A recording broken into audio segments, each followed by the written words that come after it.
बुद्धिमान लोक मैंने काम सब करते आसत टे कथा शुणा जहाँ आम उद्देश्य अच्छी राम कथा आम शुणा भगवान जमी राम अनंत चरित्र भी अनंत गुण सब किसी अनंत कथा आप जो शुणु आपन को राम कथा ही भल लगे कहीं जीवन उपयोगी राम कथा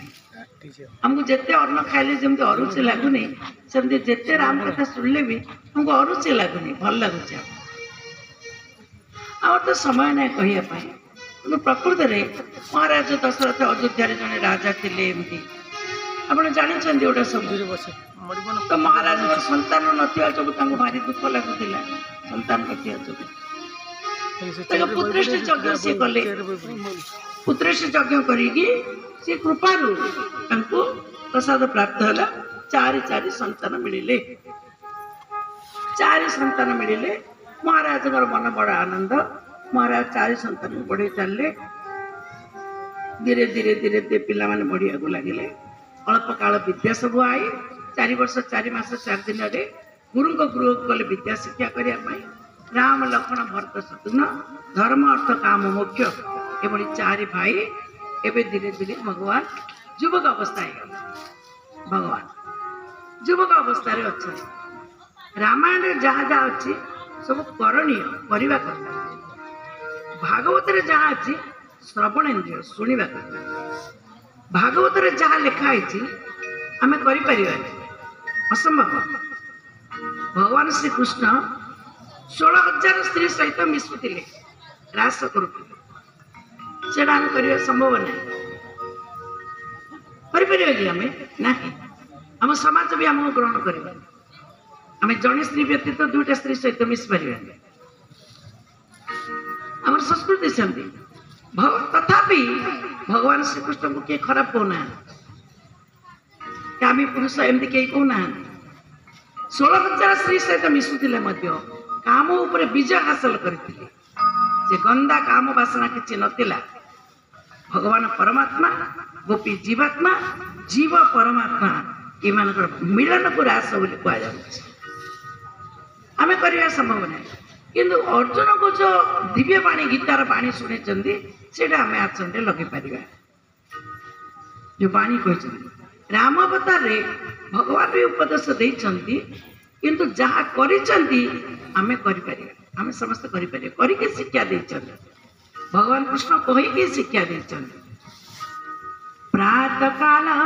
उठी के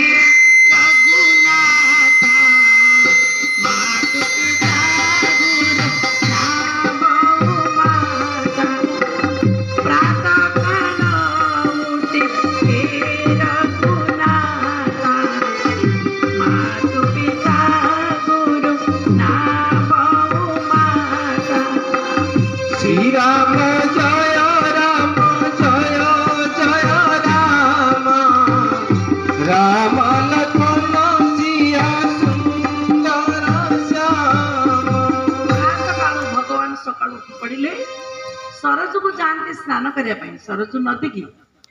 भाई मान सहित भगवान केमती आदर्श देख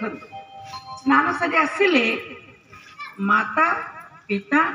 गुरु चरण रे मुंड लगे प्रणाम कर किए कह पिता माता को जदि आम खुशी सेवा कर रखिने तो कौन से देवादेवी आम प्रार्थना शुणवे यहाँ एकदम पचारतु आज्ञा बापा माँ जदि आमर बसी कांदुचंदी बुढ़ा बापा बसी कांदुचंदी आ बुढ़ी माँ बसी कांदुचंदी आमे जाउछे सत्संग को मूल्य किछि ना आमे जाउछे दान करिया को वृंदावन जाउछे मास मास आइति पूरी रही हविष करछे सब करछे कर तमे किंतु पिता माता को सेवा करिके कर पिता माता को बढ़िया हो के ना गुरु को बढ़िया हो के ना पिता माता को संतुष्ट न रखिके जो मैंने दान पुण्य इत्यादि करती पूजा पाठ करते किसी भी मूल्य मिले पिता तो माँ भीतर 33 कोटी देवता अच्छा କରନ୍ତୁ ସେବା ମା ବୁଢ଼ୀ ମା କୁ ସକାଳୁ ଖାଲି ପଚାରି ବୋଉ ରାତିରେ ଶୋଇଲୁ ଭଲ ନିଦ ହେଇଥିଲା ମା ଭଲ ଲାଗୁଛି ତୋ ଦେହ ଭଲ ଲାଗୁଛି ଔଷଧ ଆଣିଦେବି ଖାଲି ପଚାରନ୍ତୁ ଆପଣ କେତେ ଖୁସି ହଉ ଯେତେବେଳେ ଦେଖେ ମୁଁ ଦେଖିଛି ମା ଏବେ ଗଲେ ମାନେ ମତେ ଏତେ ବୟସ ହେଲାଣି ଶାଶୁ ଏବେ ଗଲେ ଗୋଟେ ବର୍ଷ ହେଲା ମୁଁ ଦେଖୁଛି କେଡ଼େ ଖୁସି ହଉଥାନ୍ତି ଏବେ ଗଲେ ବର୍ଷ ହେଲା ତାଙ୍କ ପୁଅ ରିଟାୟାର୍ଡ ହେଇକି କେତେ ଦିନ ହେଇଗଲାଣି 10 ବର୍ଷ ହେଇଗଲା ଆମ ପୁଅ ଦରମା ଆଣିଲେ ଠାକୁମା ତାଙ୍କ ଆଗରେ 100 ଟଙ୍କା ଟିକେ ଦେଖେଇବ ମଜା କରିବ ମା ଆମର କହେ ମୁଁ କଣ କରିବି ନେଇକି ନିଅ ମନ୍ଦିରକୁ କେତେ ଦଉଛ ମଜା କରିବ ଏଇଠୁ ଗଲେ ଆମ ଘରକୁ ଗଲା 3ଟା ମନ୍ଦିର ପଡୁଛି ହନୁମାନ ମନ୍ଦିରରେ ଟଙ୍କାଟେ ଗୁରୁଦେବଙ୍କ ପାଖରେ ଟଙ୍କାଏ ଜଗନ୍ନାଥ ମନ୍ଦିରରେ ଟଙ୍କେ ଦଉଛ ରେଟ୍ ବଢିଲାଣି ମହାପ୍ରଭୁଙ୍କର ଆରତି ପଇସା ଟିକେ ବଢେଇ ଦିଅ ପିଲାମାନେ ମଜା ଏମିତି କରନ୍ତି 2 ଟଙ୍କା ଲେଖେ ଦିଅ ମା ଟଙ୍କା କଣ ଦଉଛ ଆଉ ମା 3 ଟଙ୍କା ଗଣ୍ଠିରେ ବାନ୍ଧିବେ ଘରୁ ବାହାରିବେ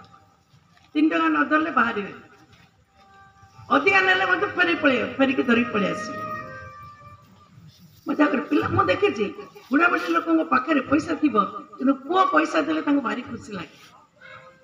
ଆପଣ ନିଜେ ଦେଖନ୍ତୁ ମୁଁ ନିଜେ ଫିଲ୍ କରିଛି ଆମକୁ ପଇସା ଦରକାର ନାହିଁ କିନ୍ତୁ ପିଲାମାନେ ଯେତେବେଳେ ଦଉଛନ୍ତି 1000-1500 ମା ରଖି ତ କଣ କରିବ ଏବେ ଦରକାର ନାହିଁ ଦିଦି ମାନେ ରଖ 2000 ରଖ ମା ରଖ 5000 କଣ କରିବ ଖୁସି ଲାଗେ ଆମକୁ ବାପା ମାଙ୍କ ସେବା କରିବା ତାଙ୍କୁ ଖୁସି କରିକି ଘର ରଖିବେ ନା ସବୁ ଦେବାଦେବୀ ତମ ଘରକୁ ଯିବେ କବାଟ ଠକ୍ ଠକ୍ କରିକି ଆଶୀର୍ବାଦ କରିକି ଆସିବେ କିଆଁ ଯିବି ମୁଁ ମନ୍ଦିର କିଆଁ ଯିବି ମୁଁ ମନ୍ଦିର କିଆଁ